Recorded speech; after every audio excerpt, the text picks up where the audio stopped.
Bonjour Catherine. Bonjour Nicolas.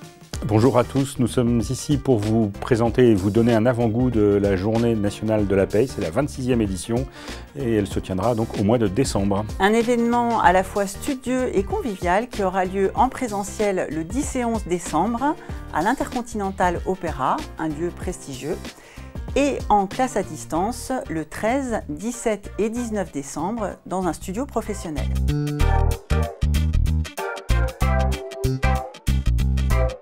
Je suis Catherine Robin, manager d'offres et d'expertise du domaine paye et administration du personnel au sein de Segos. À ce titre, je développe l'offre de formation sur la paye et l'administration du personnel. Pour la Journée nationale de la paye, je suis responsable du contenu et de l'animation de la journée. Je suis Nicolas Raymond, directeur de la rédaction sociale paye du groupe Revue Fiduciaire. Évidemment, vous êtes là pour vous tenir au courant de toute l'actualité des dernières réformes et moi je serai là pour vous accompagner durant la matinée sur le suivi notamment des projets de loi de financement de la sécurité sociale. Lors de cette journée, Catherine Sebas sera également présente. Alors Catherine Sebas est la rédactrice en chef de RF Paye. Et nous aurons également avec nous donc des représentants de la mission interministérielle des données sociales avec lesquels nous ferons un point sur les dernières évolutions de la DSN, en particulier en matière de fiabilisation des données. L'après-midi, vous retrouverez également tous les intervenants Segos qui animeront les ateliers.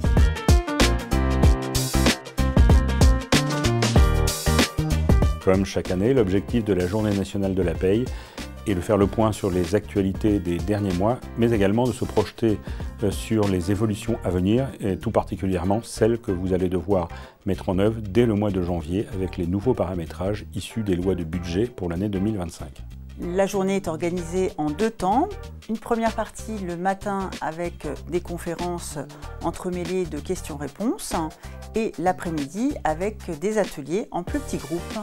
La matinée, comme chaque année, sera consacrée donc à l'actualité et donc on va voir tout ce qui s'est passé ces derniers mois et aussi donc se projeter sur les mesures qui seront en cours d'examen et que vous devrez donc appliquer pour certaines dès le mois de janvier.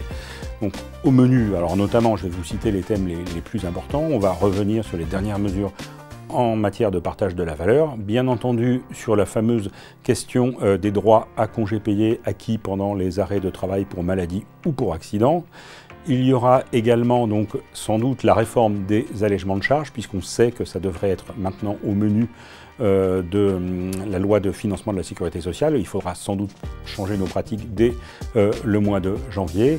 Et puis pour finir, autre grand thème, il y aura les procédures de fiabilisation des données. Alors le tout sera donc entrecoupé, comme vous l'a dit Catherine, de questions-réponses. Et puis on finira aussi la matinée avec un grand quiz qui vous permettra donc de valider vos acquis. Après cette matinée, nous nous retrouverons donc pour des ateliers en plus petits groupes. Donc deux ateliers vous seront proposés.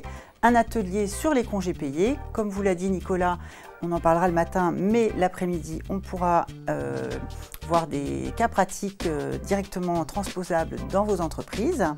Donc le thème de l'atelier, comment sécuriser vos pratiques autour des congés payés et arrêt de travail.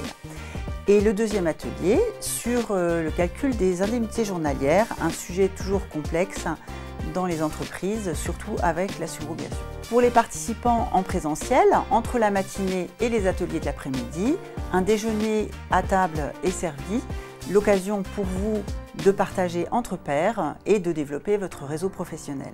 Lors du distanciel, durant toute la matinée, vous pourrez bien sûr poser vos questions via le chat et nous y répondrons au fur et à mesure de l'animation de la matinée.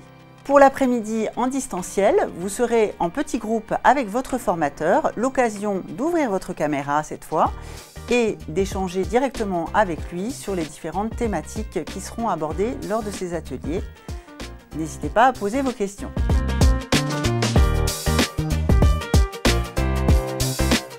Eh bien, à qui s'adresse cette journée? Aux responsables paye, aux gestionnaires de paye, à toute personne chargée de la gestion de la paye, aux développeurs de logiciels, aux experts comptables, aux comptables et pourquoi pas donc aux DRH ou DAF qui s'intéressent au métier de la paye et sont chargés de superviser ces sujets. La journée s'adresse aux entreprises de toute taille dès lors que vous vous intéressez à la paye et que vous gérez des collaborateurs du secteur privé. Je vous rappelle les dates, donc le 10 et 11 décembre en présentiel à l'Intercontinental Opéra, à côté des grands magasins et de la gare Saint-Lazare. et en distanciel le 13, 17 ou 19 décembre. Pour accompagner cette journée, vous disposerez d'un support pédagogique qui reprenne l'essentiel de ce qui aura été dit le matin et les ateliers de l'après-midi. Ce support que vous retrouverez en papier pour le présentiel et en numérique pour tout le monde sera agrémenté des annexes et des publications du groupe Revue Fiduciaire. Une fois de retour en entreprise, ce support sera d'une aide précieuse pour approfondir et appliquer les connaissances acquises pendant toute cette journée. Alors inscrivez-vous dès maintenant pour profiter d'une formation enrichissante dans un cadre convivial et professionnel. Pour ça, vous avez le lien dans la description de la vidéo ou alors le QR code qui s'affiche. Merci de nous avoir écoutés. On a hâte de vous retrouver. Alors de notre côté, on est dans les starting blocks pour préparer une journée nationale de la paye aux petits oignons. À vos marques, paye, partez!